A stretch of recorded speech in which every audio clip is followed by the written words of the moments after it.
Hello to you, my darling listener. It's me, psychic medium Jason Paul, and it's lovely to have you here in the Soul Sync. So my guests today are internationally respected evidential mediums and tutors, Kerry McLeod and Phil Dykes, whose new documentary, Evidence of the Afterlife, has just recently been released on Apple TV. Now, I was very excited because I've never done a freeway before. I say that, a three-person interview and having two guests on, and the energy in this particular conversation was just fascinating. I don't think we could have got more value for money, so to speak, in this conversation if we tried. So their documentary, as I mentioned, Evidence of the Afterlife, follows their journey across the world as they explore grief, spirit communication, consciousness, and the enduring question that so many people continue to ask. Now, that question is, does life continue after death? It was the very question that drew me into this world in the first place, after being absolutely petrified of death, in some ways looking at my life as kind of an egg timer and the sand coming down through that in terms of the years I had left, which I know is a very kind of somber way of looking at things at my mid-20s, but that's what kind of drew me into that. Now, one thing that really stood out to me was the deeper question underneath it all is what is actually happening inside of the medium when one develops their mediumship, because I have many conversations with other mediums about how healing mediumship is, the work that has to be done on oneself to properly be able to develop and become the clearest channel possible for the spirit world. Because when people often talk about mediumship, they focus on techniques. How do you connect to the spirit world? How do you receive information? How do you know whether it's your imagination or genuine communication? But what if the greatest challenge a medium faces has little to do with the techniques at all? What if the real development of mediumship happens within ourselves? In this episode, Kerry and Phil take us into what they call the inner experience of mediumship. Fascinating. Enjoy.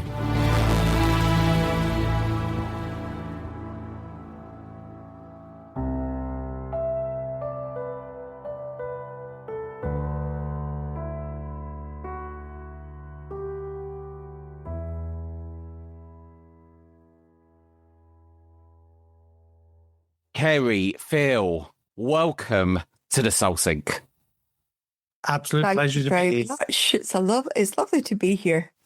Well, it's lovely to have you, and thank you for joining us, especially on Eurovision night. I'm excited. How will we do? Will we get any points? Well, hopefully we will. I hope so. I don't want us to come last. It's never nice, is it? Again. I keep my fingers crossed. Firstly, I want to say congratulations on Evidence of the Afterlife that's just out recently on Apple TV. Tell us about that firstly, because to get something about mediumship out there so mainstream is an achievement to bring it to, the masses, because I think the more people know that life after death exists, the more people can live their fullest potential. Tell us about that firstly. We've been asked to do a number of different TV series or episodes and films, and we'd always refuse them. But we know Robert Lyon, and he said he would represent the spirit world in a way that represented how we see it, because we're sure that mediumship is often misunderstood, because people only see the outside of it, and sometimes only the outside of it that is portrayed by those people calling themselves mediums, but maybe haven't fully understood the potential of what they can do. And so Robert said, could he follow us for a period of time? We said yes. We didn't know that it would literally be 2.5 years solid. 24/7. 24/7. It's a lot, isn't it? It's a lot. It is. It is. So there's everything in there. There was no place for us to hide. There's honesty, there's humility, there's vulnerability, and of course, there's a spirit world as well. It was a place where Robert said, I want to tell a story. We don't just want mediums or more mediumship. I want to show the audience about grief and what people go through. And he said, obviously, the mediumship is there, but we also want it to be relatable to show what people go through when they're developing their mediumship. So he's caught those three avenues, those three storylines. And as much as we would like to say that everything was planned and it would go perfectly, myself and Kerry went through some real grief ourselves. I lost my father, Kerry lost him during the making of it. So you get to see the real episodes about grief and understanding about grief and how it touches and why mediumship is so important that we do it correctly. And there's a standard. There should be a standard there that actually is responsible, that has compassion, that has understanding and has ethics as well. So it all came together, maybe not in the way that we foresaw it, but actually Robert had this intention of telling a story as truthful as possible. So he's caught the moments that he wanted, but he's also got the stories in as well that make a huge difference, that make it really relatable and personal. He's done an excellent job. He's done an excellent job, and I'm not surprised it's been picked up by Apple TV, YouTube, and Tube. In a film festival in Italy, a spiritual film festival, as one of the finalists this week. It is actually. It's been shown first, which is a big thing. We wanted to be there, but obviously we had to come and do this with you. It was more important. Well, it went from you, I can imagine, thinking, okay, we'll have a camera for a few weeks. You know, it won't be too testing. We'll take it to some readings, perhaps, and then it manifests into this. So it's incredible. And I think that even my own journey into mediumship, even though my granddad was a medium, it took me a long time to really believe in life after death myself, because I'd seen mediums of not very good standard. I'd never actually seen my granddad demonstrate. And I feel that getting something out there that shows the story, the journey of how, you know, it's grief, it's development and all these other strands, I think that's a really beautiful thing. So, you know, congratulations and, you know, well done. Thank you so much. You've come on today and I'm excited because we're going to be doing a workshop style episode discussing the inner experience of mediumship. Introduce what we're going to be doing today because I'm excited. Well, we're going to actually be looking at what we... I'm sitting here almost like a keen, you know, like I'm in school. I'm ready to go. I am the student, Phil. Well, I'm glad we were able to do this topic because we want to show and get people to understand what mediums go through. We also want to point out the understandings of mediumship and really what happens within our mediumship development, because we feel it's a little bit misunderstood these days. In the past, Phil and I have been involved in counselling, experiencing, but also delivering counselling, psychotherapy, coaching, and that's our background as well as the corporate world. And so when we got together for mediumship, it seemed sensible, and the spirit world clearly wanted it to be this way, for us to incorporate this personal development aspect, which people often talk about, but there aren't that many people you can go to who are mediums who actually deliver the personal development and emotional maturity aspect of mediumship. So we decided that we would always bring that aspect into our mediumship development, because mediumship can be misunderstood. People get caught up in the message or the emotions of it, or they always want the objective evidence, or they want to see the moment of recognition. But often mediums don't see what's happening inside of them until something gets stuck, or they get blocked, or they hit a glass ceiling and things become somewhat stagnated. And that's where we like to help the medium move forward. Yeah, it's that inner process where that deeper understanding really begins, where we want to really understand and explain in this conversation about giving the techniques, the reason why mediumship works and should be understood, that it's not just formal training, it should be the theory of it, it should be reflection after the experience that brings all those elements together. Mm-hmm. What we're looking at is mediumship development comes in different sections. To tidy things up, we'll put them into 3 sections. There's a section where people go and get their formal training in mechanics, so the clairvoyance, working with the null, clairsentience and all that beautiful stuff. Then there's the other part, which is the practicing, very important. But then there's this third part that no class can help the medium, and it's the personal development. It's the understanding self. It's understanding what their inside emotions are helping them to perceive. And the hardest thing about mediumship, many people find, is putting words to what they're feeling. And that's when people get a little bit stuck. It's interesting because you're resonating with me a lot. I can understand firstly how all your different experience, the counselling, the corporate, all rolls into this. It makes total sense. And even myself doing recruitment for a day job and running a recruitment business, it all goes hand in hand. I was a psychic for years reading candidates and I didn't even realise. And then one day I sat down thinking, right, I need to develop my psychic skills now. I need to develop those. And I think, I don't know how to do it. It's not working. I think, you'll be doing this all your life, you idiot. Right. So I can understand that. And the inner world of the medium, it's an interesting place, isn't it? It is. It's not just about how we receive the information. It's the relationship we build with that inner world, that inner landscape, where we find out the definitions, the meanings, the understanding. It's about information that is held within us already from the life experience that we've really had. And that information should be understood to that point of being able to express it, to make it relatable, because we can all as mediums relate to getting information and passing it on, but it's how we understand it that makes it, the content, rational and logical, and actually inspires that person in front of you when they receive it, because you understand it with compassion and ethics.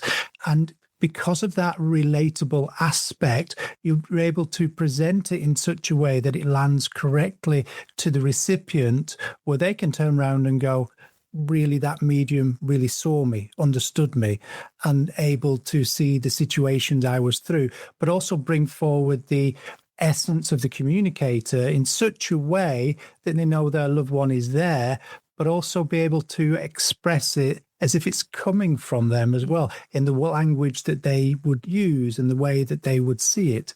It's that inner world that really matters. And it matters because it's part of the communication. The medium isn't just a machine that passes on words, and we hear things like, I'm just a telephone, I plug it, you plug me in, and I tell you what the spirit world is telling me. Well, for some that might explain it perfectly, but for me that isn't it. There's so much more than that. And so the medium brings their awareness and their emotions, their trust, the pressures that life experiences into the process. So the quality of the medium's inner state will always affect the quality of the communication on behalf of the spirit world. But it doesn't mean the medium has to be perfect. They will have doubts. It just means that medium has to build that trust in the partnership they have with themselves and the spirit world. Yeah, because it doesn't mean that they're always going to be certain of what they've got, but in that blend, they're hoping to become clearer in that trust that they have with the spirit world to what is happening within themselves, by being able to connect emotionally, physically, mentally, and understand it that way. It can change that understanding that takes the pressure away. How we listen and receive the spirit world can take away fear. How we interpret things, it takes away self-doubt, and it can make them really present in such a way with confidence, with clarity. And this is where many mediums today are looking for that help in understanding their ability, how they empathize, how they relate to, how they understand what the spirit world's been bringing to them through their inner responses. In other words, really getting to learn about self. As you said in recruitment, you're trusting your inner world, your feelings, to how you feel about somebody. Well, it's the exact same thing with mediumship that we need to understand before we move forward, helping others. We'll be right back. Hello, my darlings. I'm launching a brand new monthly newsletter. Think of it as SoulSync in your inbox once a month. Or we'll be like pen pals. I'll tell you what I'm up to in my mediumship, what I've been doing over the month. There'll be free meditation downloads, events. Sign up jasonpaulmedium.com down at the bottom of the homepage, and I'll see you there.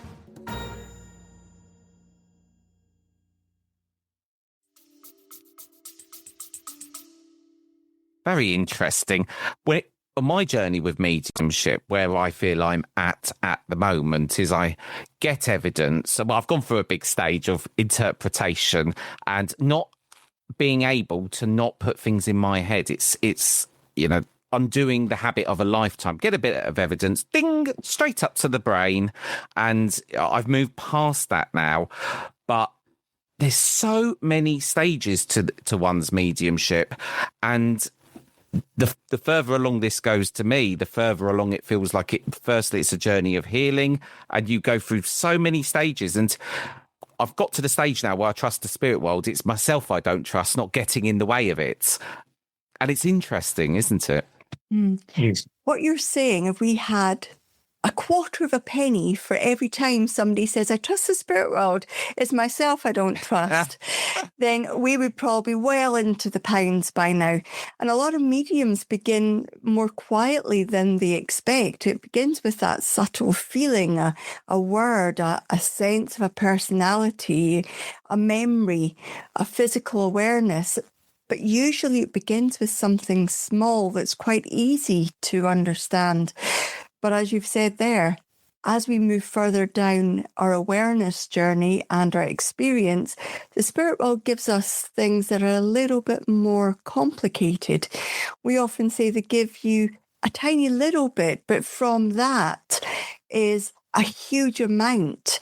And sometimes the medium is waiting on this huge, big piece of evidence coming and hitting them in the face and telling them what it's all about. Like a 10-ton lorry. That's what I need. So I need proof, Phil. Proof. Correct. But actually, what they're needing to be aware of is, if you think about a newspaper with headlines on each page, you wouldn't just read the headlines, something that catches your eye. You would begin to explore that article, and that's the same as the spirit world. They give you something and you have to follow the story and understand what that story is about.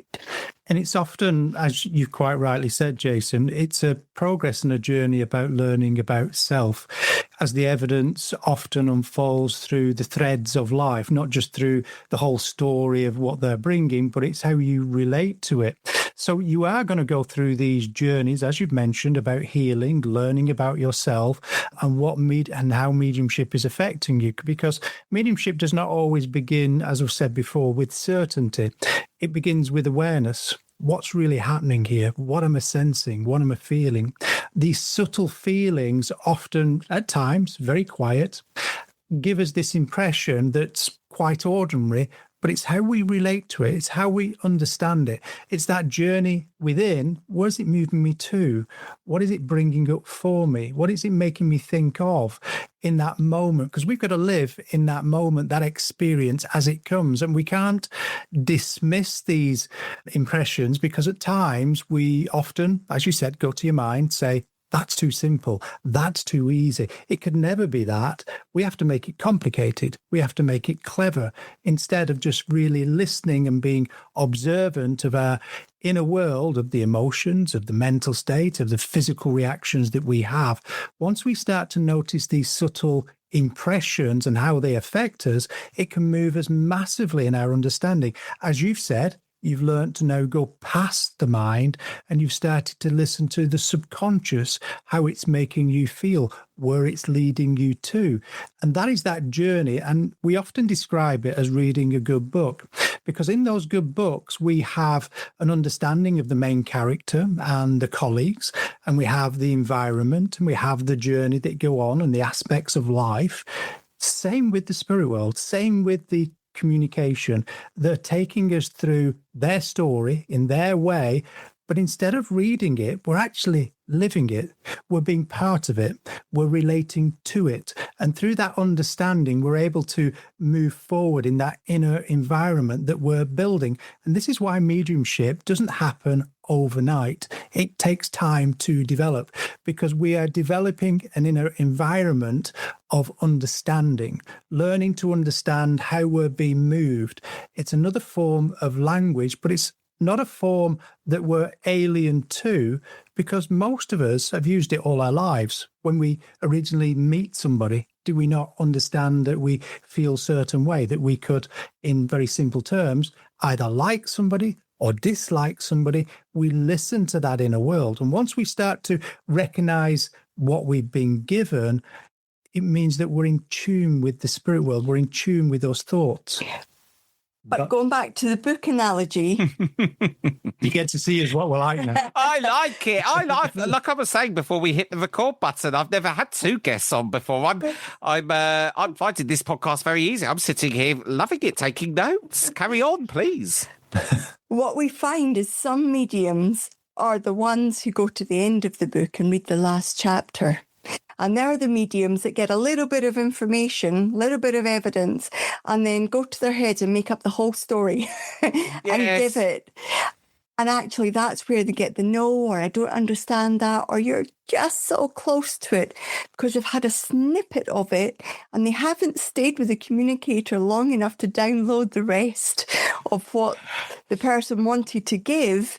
Their mind has gone, yep, thank you very much. I can do it from here. And then they run at 100 miles an hour and give what they think it is instead of staying in the power with the communicator and doing their best for them. But this is like the experience of living in the physical world. We're programmed a certain way. We're told how to do things. We are able to succeed because we have things that can measure it. Well, mediumship's completely the opposite. We can't do what Kerry said. We can't go to the end of the book and think, yep, got the download now, fully understand what happens. Because we haven't done that journey. We haven't walked in the footsteps of that person in the book. We don't know what they've done to arrive there. And this is the understanding we have with mediumship, that we need to move forward in a way that connects enough that we get understanding of what we're moving through. I feel that a lot of my problem has been trying and perfectionism. You know, in any other area of my life, I will try. You know, I'm one of those types of people. I just don't stop. And then in mediumship, it's, you know, I'm trying to learn not to do anything and I just can't not want to interfere. But you mention about the self, and I feel we're getting lost a lot in techniques all the time. We need to be talking more about the self, because at the end of the day, we're trying to be a telephone, aren't we? And if we're cluttered with all sorts of gubbings from our day, which is hard now because we live in that world, it is like that. But we need to be talking more about the self, most certainly. Absolutely, because when we look at the self, how can we help somebody else if we can't understand self? We need to really learn about mastering self, how we react emotionally, what causes us to react certain ways. It's that awareness that gives us insight. It's that awareness that gives us compassion and empathy for others because we've gone through a similar journey.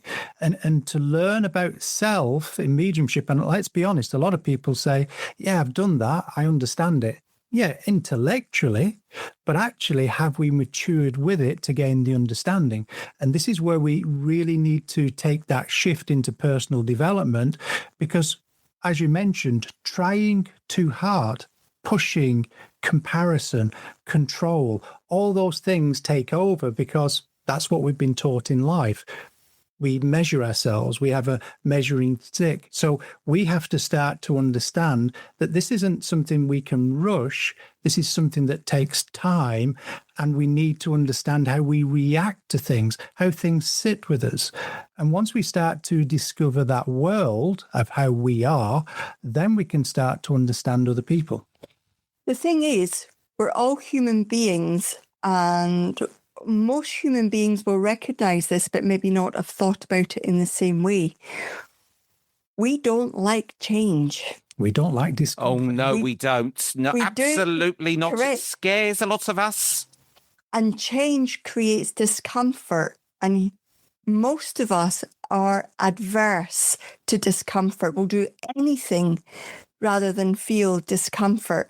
Mediumship requires for us to be right in the middle of that spot called discomfort. A vulnerable space. Because when we're in that space, we are where the communicator can take us. We hear some mediums saying, well, I ask them, what's your name? What's your occupation?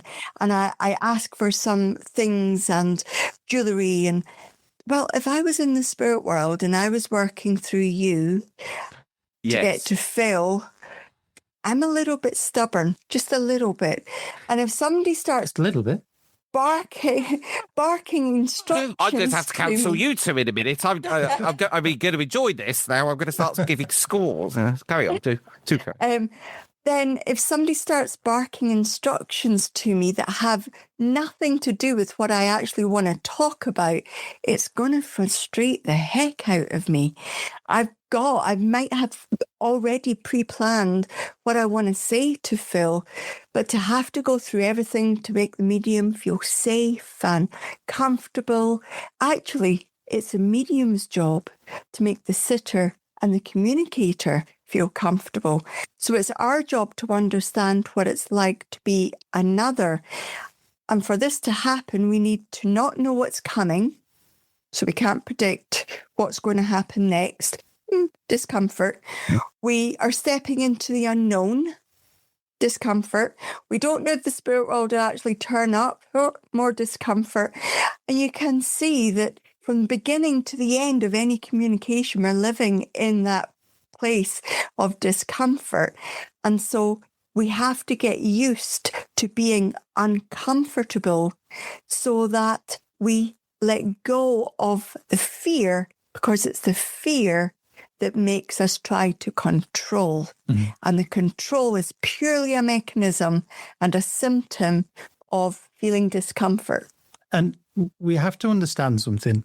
When we're working for the spirit world, and let's say it's a private reading or let's say it's a demonstration, either one, does not matter.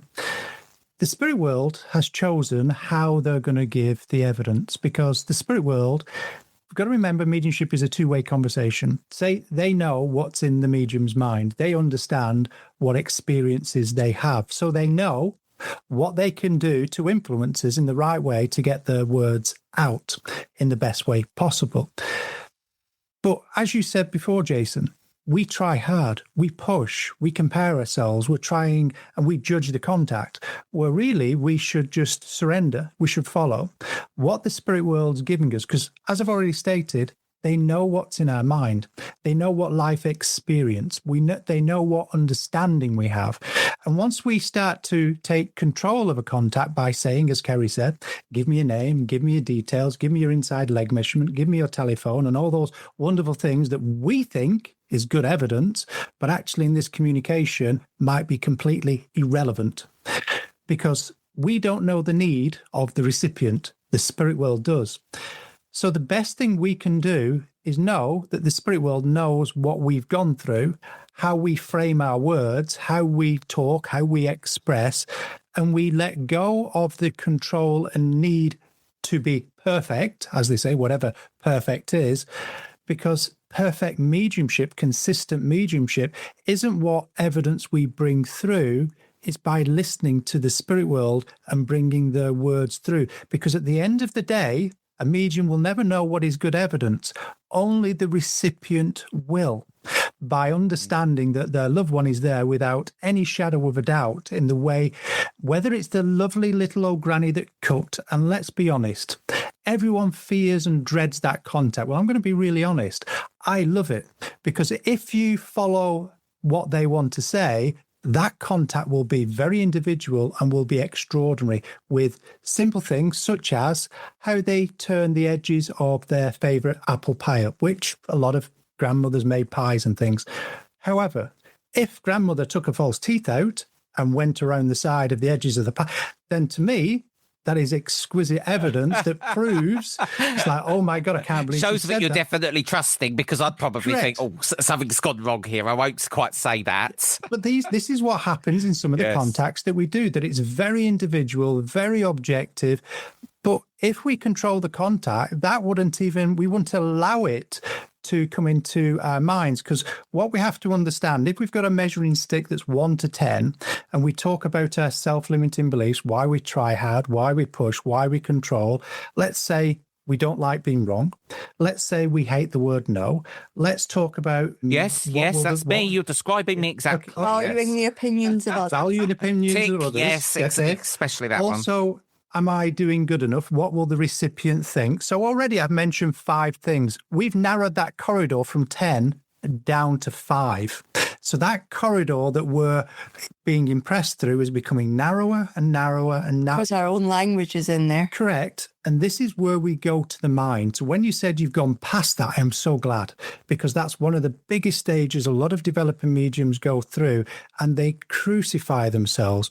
We just need to understand it's part of understanding self. It's part of the learning journey of developing self, because we all control. We all go through these moments. We need to really understand what is taking place and say, this is not failure.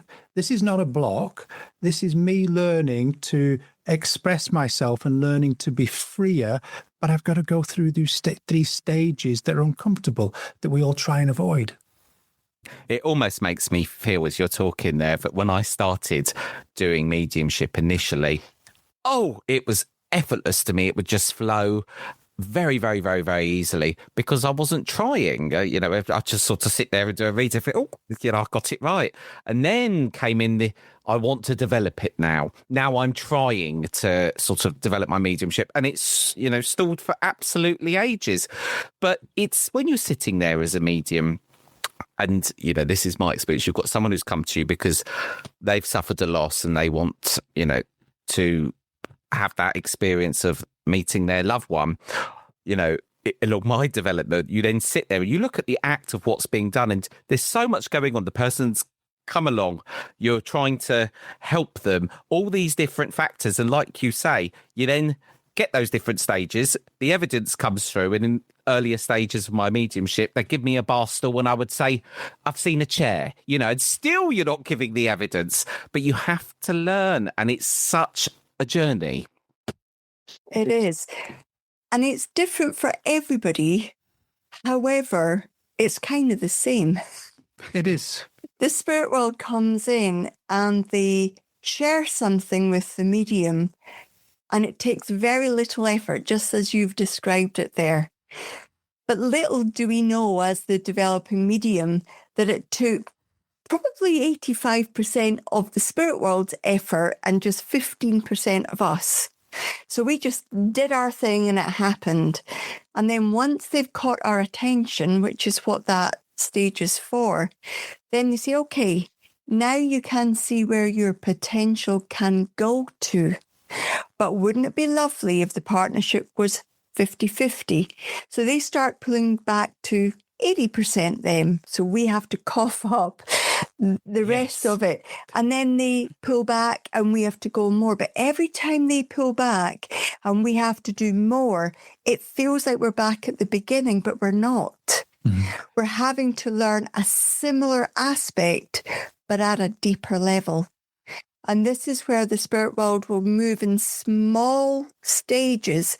And even when you get to 50-50, we still don't know if we're there all the time, because we have good days, we have bad days. If I'm having a day where I'm not feeling great, then I ask my friends that side of life, I'm going to need you to do a little bit more than your 50% today, just to make this work for you guys and for the people I'm working for today.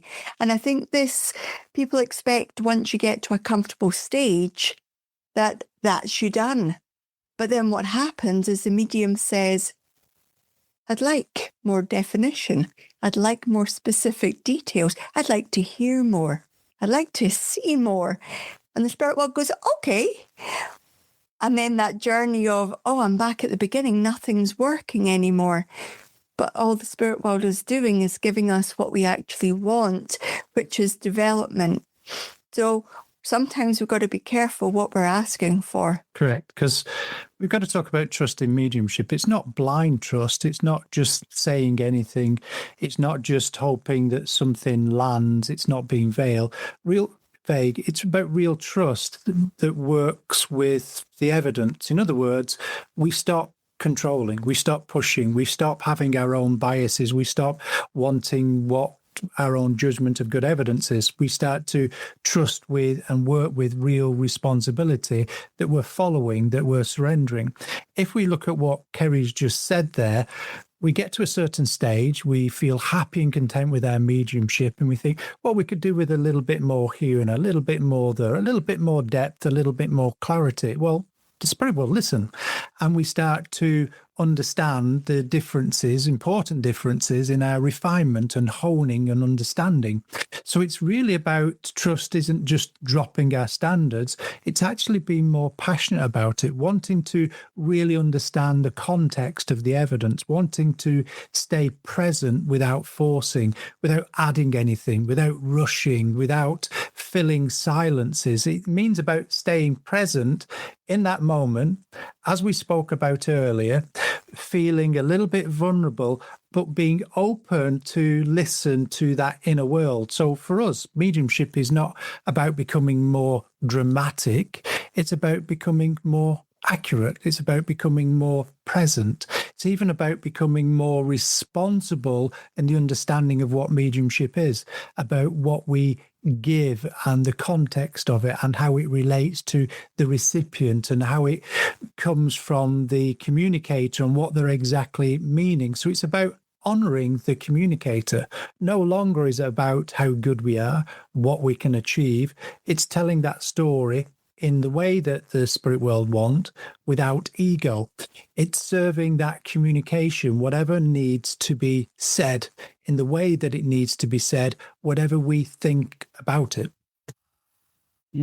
I feel this is why it's such a journey of self over, like I said before, so over technique, because everything you're describing, it's self. It's all about the medium. And, I think that's why it's such a journey and it never stops developing. You were making me laugh there as you were talking, Kerry, because it is carrot and stick, isn't it, with the spirit world? It feels like that. And they know what we like as humans. They know for the carrot and stick approach with me certainly works a lot. But one thing that blows me away all the time is the intelligence of the spirit world and how powerful our thoughts are. I'm only really waking up to that myself in the last few years, that thoughts are so powerful. Put the thought out to the spirit world, instantly there's always someone there, and they never fail us. Mm-hmm. It's one of those things, isn't it? I'll just jump in before Kerry does.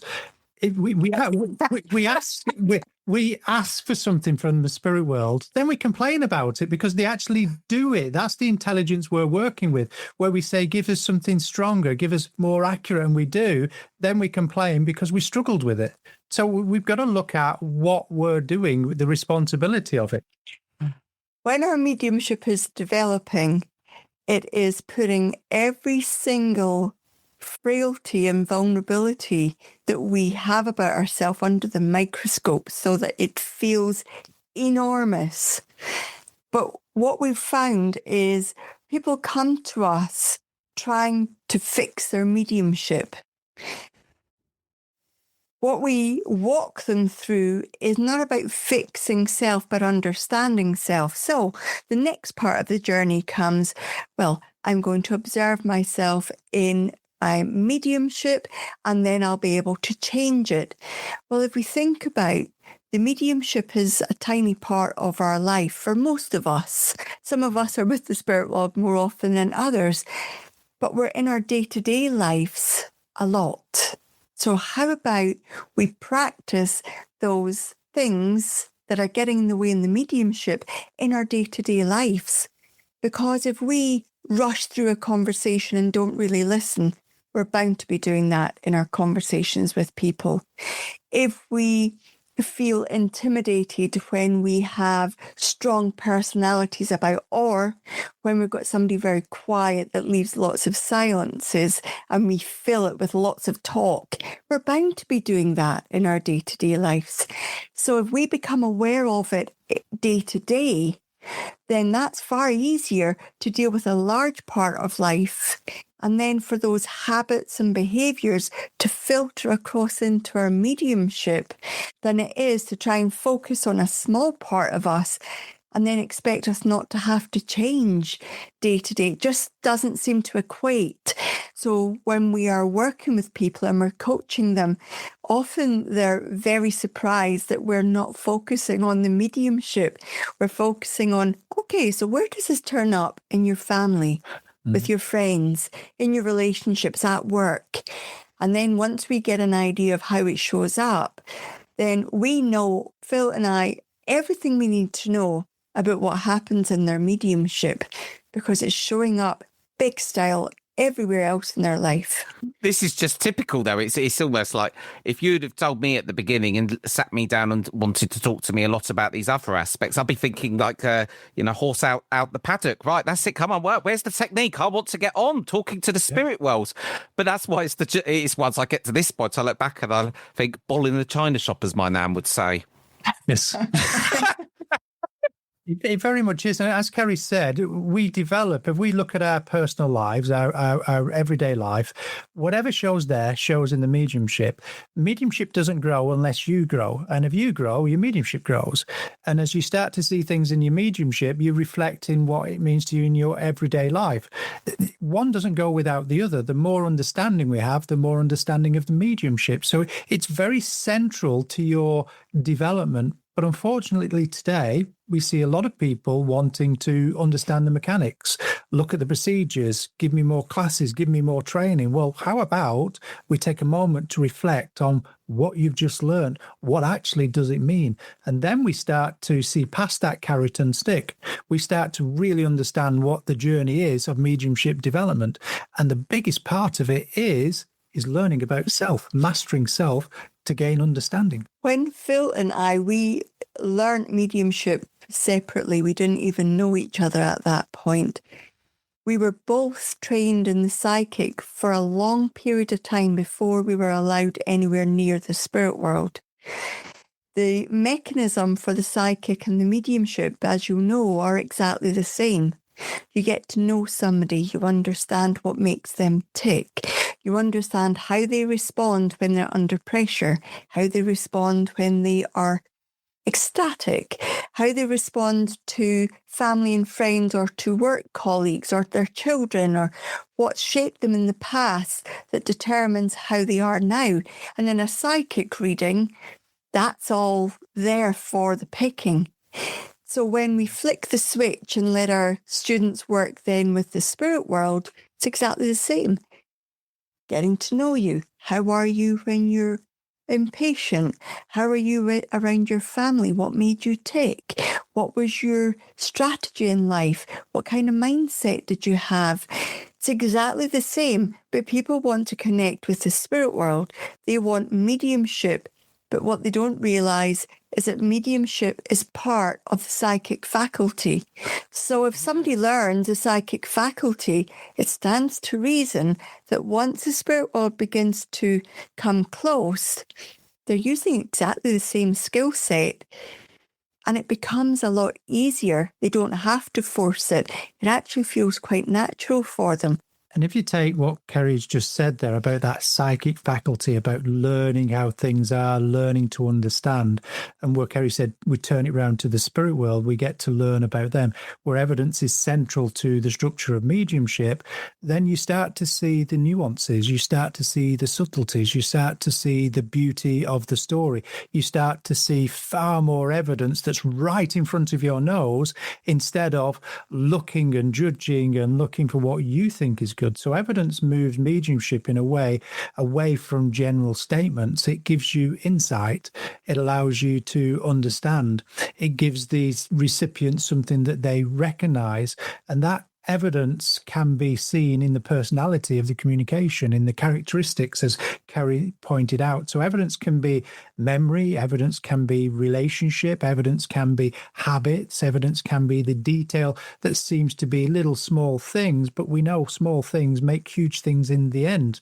So it's understanding how we relate to that evidence, how it helps the recipient, and how we recognize that evidence that tells the story of the communicator's personality, character, understandings, general nature. So we need to really build a relationship with that understanding, which then takes you far away from the self-limiting beliefs, the things that get in the way, because you're engrossed in learning, seeing, understanding. And that's where the beauty of mediumship really comes together. Self-limiting beliefs and the ego. My goodness, I tell my ego, shut up, will you sometimes? Get out the way. It's interesting what you say about the psychic, because it is exactly what people need to be doing at the very beginning, because of the fact that if you can't even become aware of your own energy and the person's energy in front of you, it's the very foundation, and that's what mediumship is about. It's about these building blocks, isn't it? And when you're wanting to jump straight into the mediumship, it's almost like you need to sort of pull people back a bit and to sort of... But the spirit world are quite happy to engage, even when I did that myself. They were very willing to throw the big carrot in front of me to say, yes, you can do this. But it's very interesting, very interesting. So... you teach a lot of people. I know you do. And tell me about some other things that you see that come up for people as well, because it is a difficult old path, but it's interesting because lots of us, I noticed, have similar things that pop up as well all the time. Some of the things we find are, especially in the time of the pandemic, everybody was online and mediumship was far more accessible than ever before. There's a double-edged sword there for the spirit world and for the mediums. We found that the training that was being given wasn't always fully understood by the tutor, and so it was being diluted a little bit and not fully understood by the student before they were going out and working. So in some ways, mediumship has got a greater platform than before, which is fantastic. But what we found is mediumship has kind of got itself a bad name, because there's people out there calling themselves mediums that have had little or no training. Some are self-taught. And so they get a whole lot of information and they do their best to understand it, either symbolically or they're interpreting, but they're arriving at the wrong place for the communicator and the recipient. And then the student gets really demoralized, they get a little bit bored, they get a little bit disheartened, and they throw it away and they give it up, which is such a shame, because everybody has that potential there, and some we've come across have incredible potential. So with a little bit of care and attention, and the thing is, people will come to us having learned some really bad habits, but it's the bad habits that have helped them get to where they are. But we've got to dismantle some of those bad habits to help the spirit world open their minds, open their hearts, open their belief that they can actually get more, open their understanding and belief that they can get those very specific details of, oh, you name it in life. But in dismantling some of those bad habits, we can shoulder a heck of a lot of responsibility, from you're breaking my mediumship to you're not the tutors for me. But the perseverance of these individuals now that we've got our hands on so many and we've been able to just tinker with the mediumship a little bit, we're attaining... Fine-tune, yes, that's a better way of doing it. We're now managing to do what the spirit world asked us to do way back in 2017, which was create mediums for the future and create good tutors for the future. Oh, blimey, they asked a lot of you, didn't they? Oh, just a little bit. But it's not just us. Everybody carries that responsibility. Yes. So we're doing our piece in there, and it seems to be working. I'm extraordinarily privileged to be able to be in this place. It's not easy all the time, but loving it. Absolutely. I think one of the big things that we saw with people coming through and do come to a lot is when they say they're working with the spirit world, but it's quite obviously the psychic. They're talking about the recipient. You would understand this. You've gone through that. You're aware of this. And we pointed out, well, actually, all you're doing is talking about the recipient in front of you. That's what they've been taught. So we have to really get you to understand that it's about talking about that discarnate soul, talking about mother, how mother perceived life, how mother acted in life, how mother the objective evidence that confirms mother. But they go to this, well, what they're telling me is, well, they're not telling you anything. You're aware of your soul. You're aware of what you're feeling about the person. You're aware that mother's in the spirit world. Has that come from the spirit world, or has that come from the recipient's energy in front of you? So when we start to point these things out, obviously nobody likes to be told they've spent time doing things wrong. But once we start to educate them to the simple difference of evidence of mediumship or psychicism, then they start to see the relevant points, and then they start to make inroads. Another aspect that we see a lot is how people react to the no. We live in a physical world. Exactly. We live in a physical... Jason, I don't no, want to do a reading that. again. That's how I react Don't to touch it, that. Phil. Don't go yes. there. I'm not doing it anymore. No. Yes, correct. So we have that relationship with no because we've been programmed by life. We've been told by parents. We've been told by tutors. We've been told by teachers. We've been told by peers. Honestly, no my mum says I've always had a problem with the word no. That's why I ended up in sales. Oh, okay, there you go. So you can see the relationship you've got with it. And it's one of the biggest things we see in mediumship. So when they get a no, they completely jump away or walk away from what they've said and start on something new. And we go, hold on a minute. Let's go back to where you got that no, because no stands for something different in mediumship. It stands for new opportunity to learn something new. New opportunity, N-O.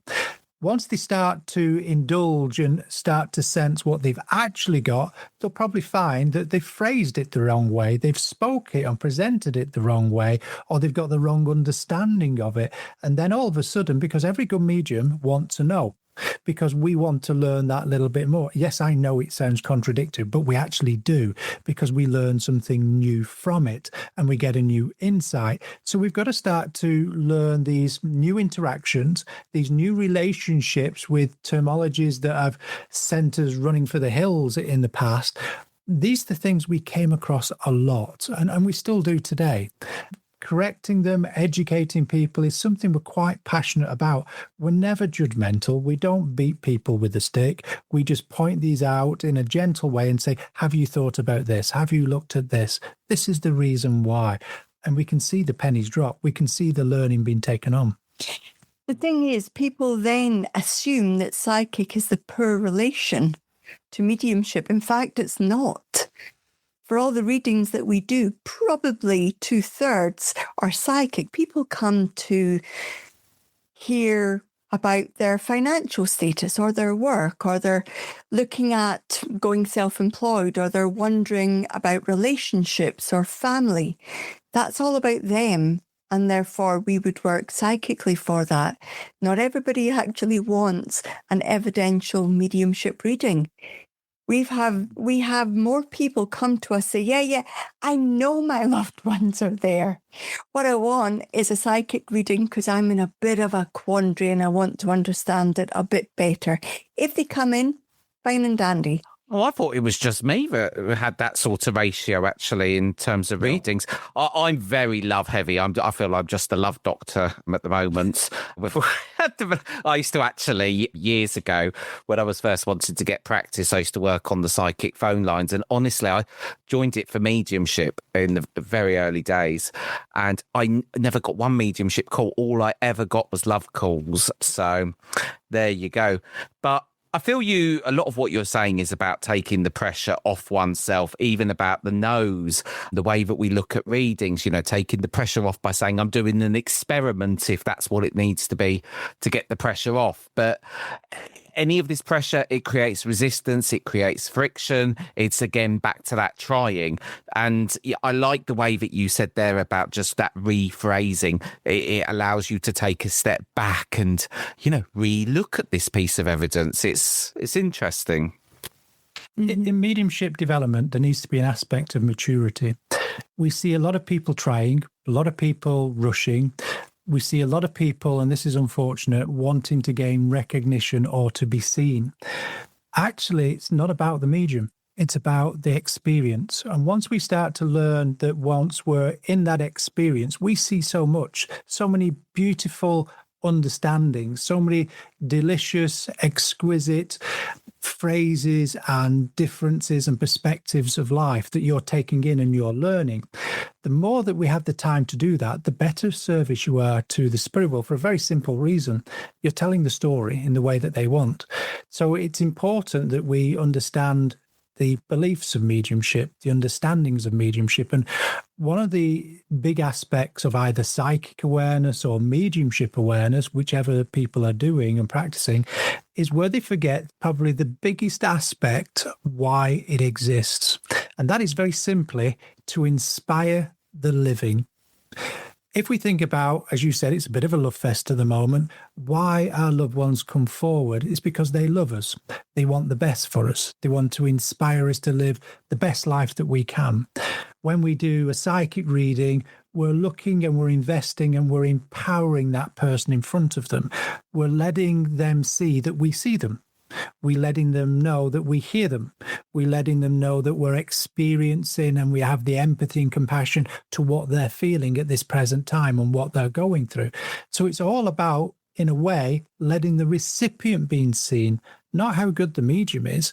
And it's that understanding is where we start to see that real gift and that real beauty of inspiration changing and transforming people's lives. Honestly, I could listen to you two talk about mediumship all day long. We could speak about it all day long.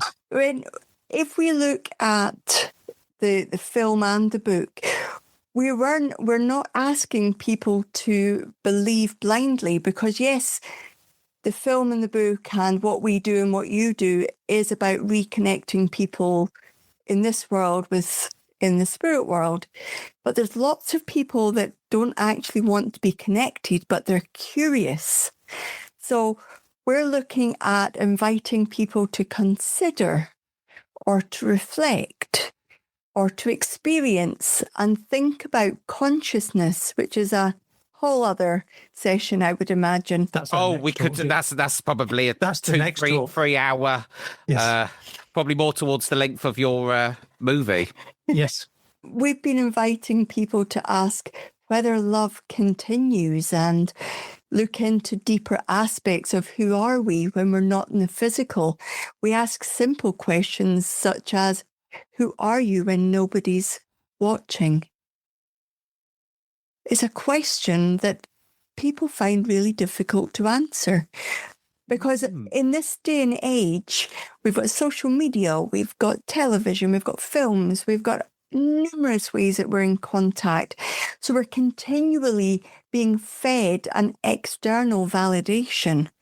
But if all that external validation was taken away, who are we?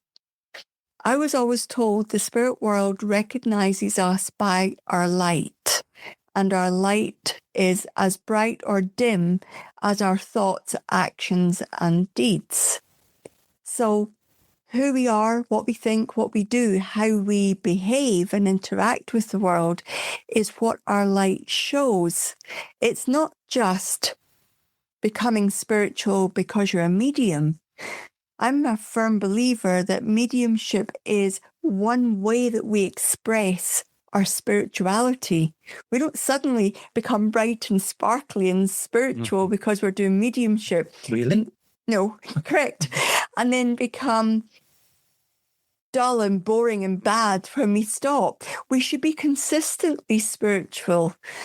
And mediumship is a beautiful way of getting to know ourselves when nobody's watching and nobody's looking, so that we can own the brightness of our light, so we can look at ourselves in the same way as the spirit world perceive us. Yeah.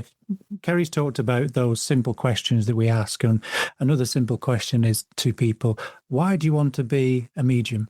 And we take away a few answers.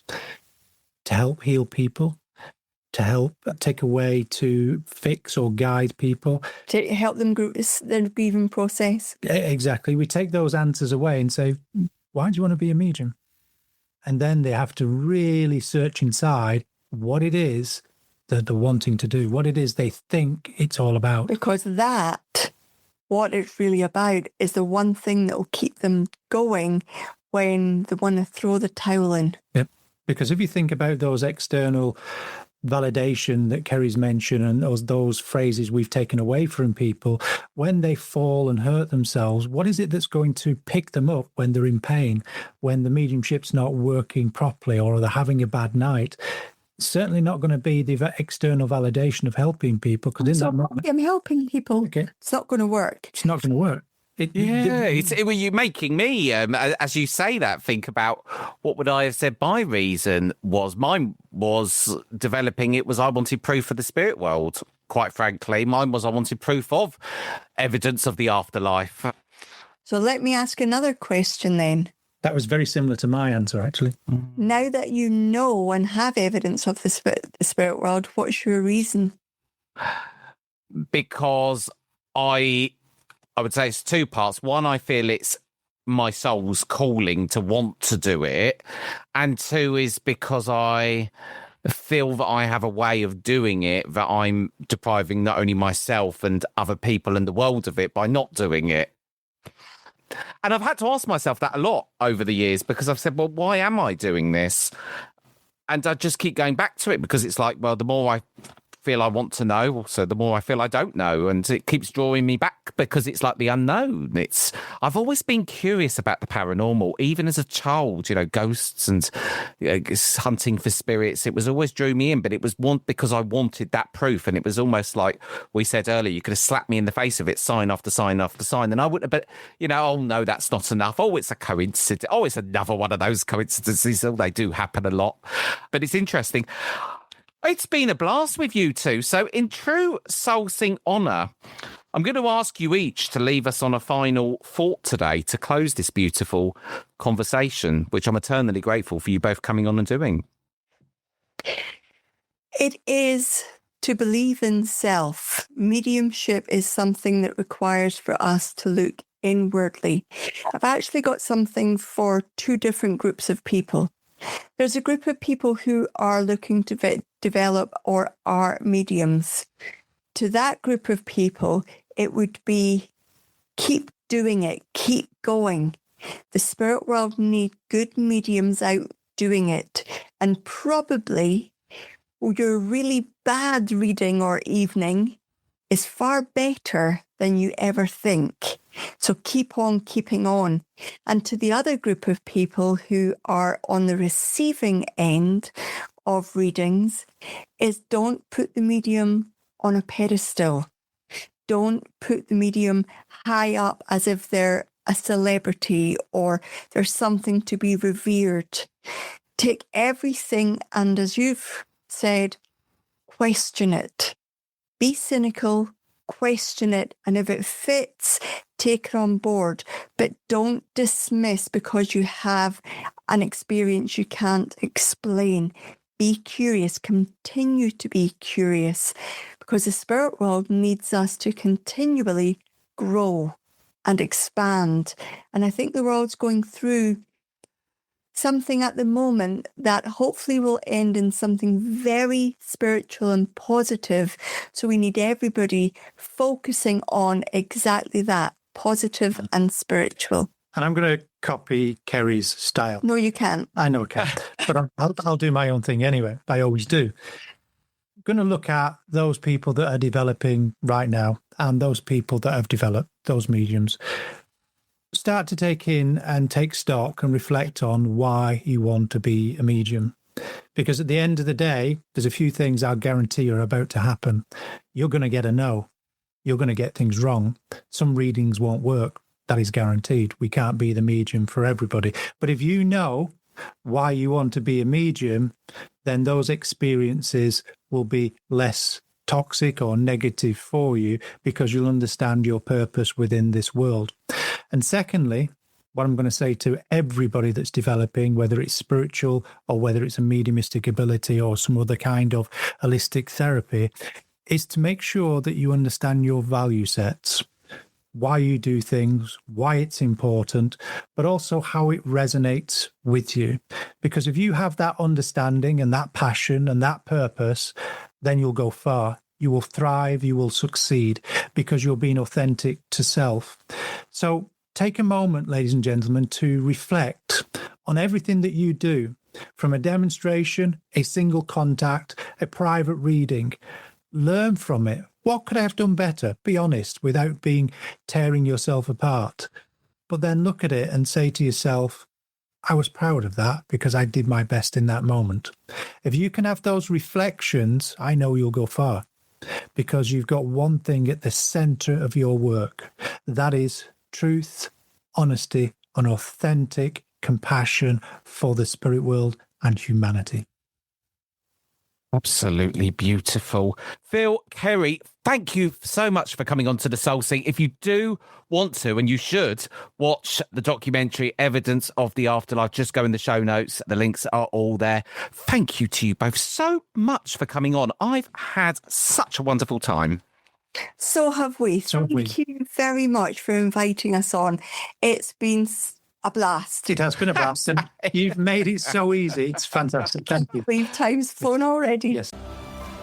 I absolutely loved Kerry and Phil, and their documentary Evidence of the Afterlife that's out on Apple TV was absolutely fantastic. If you do want to sign up now, I've started a brand new monthly newsletter where I'm going to be releasing some meditations that are going to be free. You can also find out about what I'm up to every month with my mediumship development, things that are on my mind. Sign up now. Just go to jasonpaulmedium.com, down at the bottom of the homepage. Sign up there. And until next time, lots of love.